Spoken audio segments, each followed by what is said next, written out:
പ്രിജിയിലേക്ക് പോവുകയാണ്. ഇതിൽ ഈ ചർച്ചയിൽ CPM പ്രതിനിധിയില്ല, ഈ വിഷയത്തിൽ CPM ചർച്ചകൾക്കില്ല എന്നാണ് പറഞ്ഞത്. പക്ഷേ CPM ഒരു വിലയിരുത്തൽ നടത്തുകയും ആ വിലയിരുത്തലിന്റെ അടിസ്ഥാനത്തിൽ പരാജയ കാരണങ്ങളിലൊന്ന് ഈ പയ്യന്നൂരിലെ സ്ഥാനാർത്ഥിത്വമാണ് എന്ന വിലയിരുത്തൽ കൂടി നടത്തിയ ശേഷം, അങ്ങനെ വിലയിരുത്തൽ നടത്തിയ ജില്ലാ കമ്മിറ്റി അങ്ങനെ ഒരു തീരുമാനം പുറത്തേക്ക് പറഞ്ഞ ശേഷം ജില്ലാ സെക്രട്ടറി ഇന്ന് നടത്തിയ പ്രതികരണം ഈ സ്ഥാനാർത്ഥിത്വം ശരിയായിരുന്നു എന്നുള്ളതാണ്.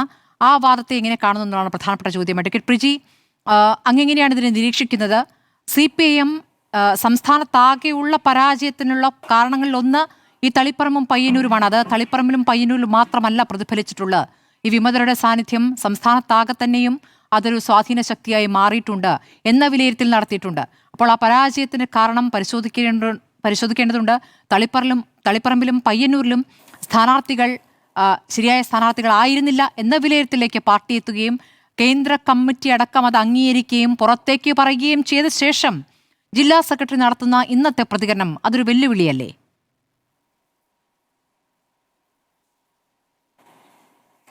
ഈ ഡിബേറ്റിന്റെ തുടക്കത്തിൽ CPMന്റെ സംസ്ഥാന കമ്മിറ്റിയുടെ സെക്രട്ടറിയുടെ ഈ വിഷയത്തെ സംബന്ധിച്ച് തളിപ്പറമ്പിലും പയ്യന്നൂരിലും സ്ഥാനാർത്ഥി നിർണയത്തിൽ വന്നിട്ടുള്ള വീഴ്ചയെ സംബന്ധിച്ച് ഉള്ള ക്ലിപ്പിംഗ്സ് കാണിക്കുകയുണ്ടായി.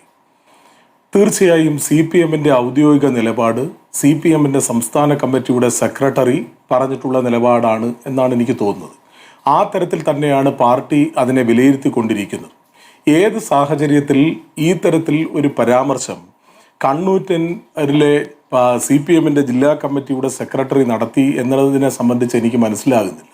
CPMന്റെ സംസ്ഥാന കമ്മിറ്റിക്കും കേന്ദ്ര കമ്മിറ്റിക്കും ഒരു അഭിപ്രായം, ഒരു വിലയിരുത്തൽ പ്രാഥമികമായി ഇതിനെ സംബന്ധിച്ച് ഉണ്ടാകുകയും എന്നാൽ അതിൽ നിന്ന് വ്യത്യസ്തമായി വ്യതിരിക്തമായി ഉള്ള അഭിപ്രായ പ്രകടനങ്ങൾ അതിനുശേഷം ജില്ലാ കമ്മിറ്റിയുടെ സെക്രട്ടറി ഏത് സാഹചര്യത്തിൽ, ഇപ്പോൾ ആ പ്രസംഗത്തിൻ്റെ ഫുൾ ടെക്സ്റ്റ് ഞാൻ കണ്ടിട്ടില്ല, അത് ഏതെങ്കിലും ഒരു ഭാഗം മാത്രമായി പറയുന്നതാണോ എന്നും എനിക്കറിയില്ല.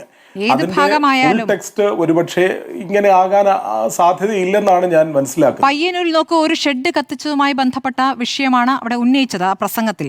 പയ്യന്നൂരിൽ ഒരു ഷെഡ് മാത്രമല്ല, അതിനടിയിലുള്ളതും മാന്തിയെടുക്കാൻ പാർട്ടിക്ക് ശേഷിയുണ്ട് എന്നാണ് KK രാഗേഷ് പറഞ്ഞിരിക്കുന്നത്. പയ്യന്നൂരിൽ ആ ഷെഡ് കത്തിച്ചത് ആരാണ് എന്നുള്ള കേസന്വേഷണം നടക്കുന്നുണ്ട്.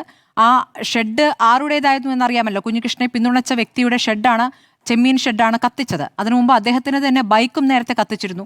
ഈ തരത്തിൽ കുഞ്ഞികൃഷ്ണന് പിന്തുണ നൽകുന്നവരെ ആക്രമിക്കുന്ന സംഭവങ്ങൾ തുടർച്ചയായിട്ടുണ്ടായിട്ടുണ്ട്. അതിൽ പിടിയിലാകപ്പെട്ടവർ CPM പ്രവർത്തകരാണ്. അതിന്ന് ശ്രീ V കുഞ്ഞികൃഷ്ണൻ വാർത്താസമ്മേളനത്തിൽ വിശദീകരിക്കുകയും ചെയ്തതാണ്.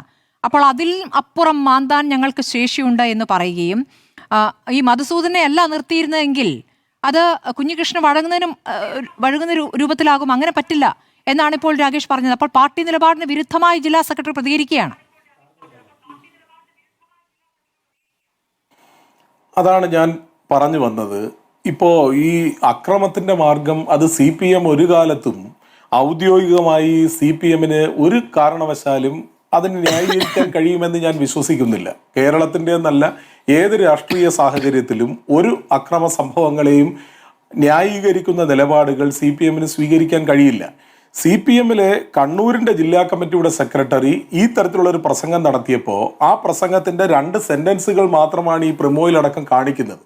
ഏത് സാഹചര്യത്തിലാണ് ഈ ഷെഡിൻ്റെ ഭാഗം എടുക്കും എന്നൊക്കെ അദ്ദേഹം പറയുന്നത് ഏത് സാഹചര്യത്തിലാണെന്ന് നമുക്കറിയില്ല. കേരളത്തിലെ മാധ്യമങ്ങൾ പലപ്പോഴും ഒരു പ്രസംഗത്തിൻ്റെ ഒരു ഭാഗം മാത്രം അടർത്തിയെടുത്തുകൊണ്ട് ചർച്ച ചെയ്യുകയും അതൊക്കെ തന്നെ പിന്നീട് വളരെ വിശദമായ ചർച്ചകൾക്ക് വിധേയമാകുകയും ചെയ്ത ചരിത്രം കേരളത്തിൽ പലപ്പോഴും ഉണ്ടായിട്ടുണ്ട്. ഇത് ആ തരത്തിൽ ഞാൻ എന്തായാലും ഈ രാജേഷിൻ്റെ ഈ പ്രസംഗത്തിൻ്റെ ഞാൻ ആദ്യം തന്നെ പറഞ്ഞു, പൂർണ്ണമായ രൂപം ഞാൻ കേട്ടിട്ടില്ല. അതുകൊണ്ട് തന്നെ അദ്ദേഹം ഏത് കോണ്ടെക്സ്റ്റിലാണ് അത് പറഞ്ഞതെന്ന് എനിക്ക് അറിയില്ല. ഇപ്പോൾ സ്മൃതി പറയുന്ന കോണ്ടെക്സ്റ്റിലാണ് ഇത് ഇങ്ങനെ പറഞ്ഞുകൊണ്ടിരിക്കുന്നതെങ്കിൽ അങ്ങനെ ഒരു അക്രമ സംഭവത്തെ പ്രോത്സാഹിപ്പിക്കുന്ന നിലയിൽ CPMന്റെ ജില്ലാ കമ്മിറ്റിയുടെ സെക്രട്ടറി എന്നല്ല, CPMന്റെ ഒരു ഘടകത്തിലെ നേതാക്കന്മാരും ഒരു പാർട്ടിയുടെയും, CPMന്റെ എന്നല്ല ഏതൊരു പാർട്ടിയുടേതായാലും അങ്ങനെ പറയേണ്ട സാഹചര്യമില്ല. അങ്ങനെ പറയുന്നത് രാഷ്ട്രീയമായി ശരിയുമാണ് എന്ന് കരുതുന്ന ഒരു ആളല്ല ഞാൻ.